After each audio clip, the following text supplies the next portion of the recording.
জাটকা সংরক্ষণের সরকারি নিষেধাজ্ঞার 2 মাস শেষে চাঁদপুরের হাটগুলোতে ইলিশের সরবরাহ কম। তবে সংশ্লিষ্টরা বলছেন, অভিযান সফল হলেও গতকাল মধ্যরাত থেকে ইলিশ ধরতে নদীতে গেছে জেলেরা। 2-1 দিনের মধ্যে নদী থেকে ফিরলে সরবরাহ বাড়বে। দ্রুতই দাম ও নিয়ন্ত্রণে আসবে ইলিশের।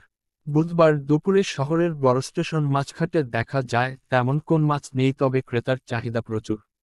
মাছের এমন দৃশ্য দেখে ব্যবসায়ীরাও হতাশ।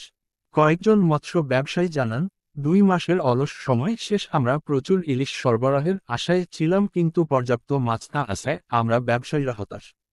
প্রথম দিনে মাছ এসেছে মাত্র 5 থেকে 6 মণ, যা চাহিদার তুলনায় অনেক কম। বর্তমানে 1 কেজি সাইজের ইলিশ 2100 থেকে 2500 টাকা, সপ্তম গ্রাম দাম 1700 থেকে 1800 টাকা, 5-600 গ্রামের ইলিশের মূল্য 1300 থেকে 1400 টাকা বিক্রি হচ্ছে বলে জানান তারা। অন্যদিকে ক্রেতাদের অভিযোগ, সরবরাহ কম হওয়ায় ইলিশের দাম প্রচুর।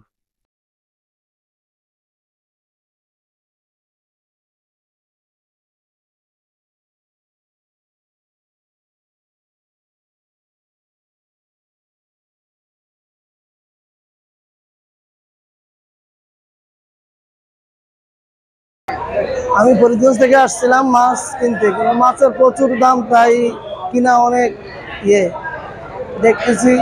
এখন মাছও কম আসতেছে। মাছের আমদানি কেমন এখন রেটটা কি?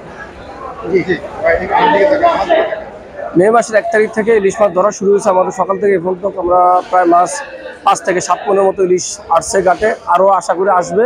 এখন বর্তমানে আমরা 1 কেজি ওজনে যে ইলিশটা 2100 থেকে 2300 টাকার ভিতরে কেজি বিক্রি করতেছি, আর আমরা 800-900 গ্রাম বিক্রি করতেছি, আপনার 1700-1800 টাকা কেজি বিক্রি করতেছি, আর 500-600 গ্রাম যেটা 1300 থেকে 1400 টাকা কেজি বিক্রি করতেছি।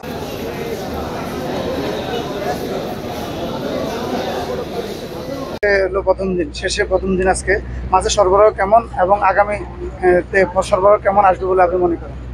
আশা করি তো, মনে করেন সবাই তো আশা করে, যারা মাছের সাথে রিলেটেড আছে তারা তো সবসময় আশা করে যে একটু ভালো মাছ টাছ পায়, কিন্তু আজকে কিছু কিছু জেলেরা হচ্ছে মাছ পাইছে, কিছু কিছু জেলেরা মাছ কম পাইছে।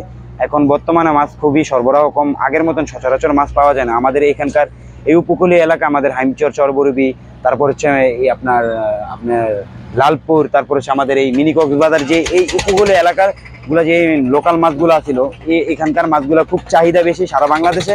আপনার নোয়াখালী, হাতিয়ার মাছগুলো কিন্তু ওইরকম চাহিদা নাই। ইভেন আপনার হচ্ছে আপনি দেখবেন অনলাইনে বর্তমানে কিন্তু চাঁদপুরের মাছটা নিয়ে খুবই আপনার হচ্ছে ফেমাস বেশি, চাঁদপুরের মাছটা কিন্তু মানুষ কিন্তু চায়। তো এখন আপনার বোঝা যাবে, আপনার 1-1.5 মাস পরে বোঝা যাবে কি ইলিশ মাছের সরবরাহটা কিরকম। তো এখন মাছের দাম খুবই অনেক বেশি আর কি। তো আশা করা যায় যদি আপনার মাছ যদি পানিতে, নদীতে পানি বেশি হয় তাহলে